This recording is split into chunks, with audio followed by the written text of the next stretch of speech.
लोळदगाव येथे सतर्कतेमुळे बालविवाह रोखला, 12 वर्षाच्या मुलीची सुटका. बीड प्रतिनिधी.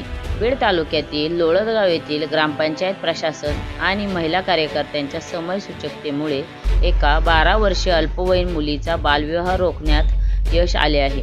या कारवाईमुळे परिसरात प्रशासनाचे कौतुक होत आहे. मिळालेल्या माहितीनुसार लोळदगाव येथे एका अल्पवयीन मुलीचा विवाह लावून दिला जात असल्याची खुणखुण लागताच गावच्या सरपंच अनुजा अजय घोडके यांनी तत्काळ पावले उचलली. त्यांनी ग्रामसेवक जाधव सर आणि आशा सेविका वंदना सोनवणे यांच्या मदतीने विवाहस्थळी धाव घेतली. सरपंच आणि ग्रामसेवकांनी मुलीच्या पालकांना बालविवाहाचे दुष्परिणाम आणि कायदेशीर गुन्ह्याची जाणीव करून दिली. अवघ्या 12 वर्षाची ही मुलगी लग्नाच्या बंधनात अडकण्यापूर्वीच तिची सुरक्षित सुटका करण्यात आली. आशा सेविका वंदना सोनवणे यांनी दिलेल्या माहितीमुळे हा अनर्थ टाळण्यास मोठी मदत झाली.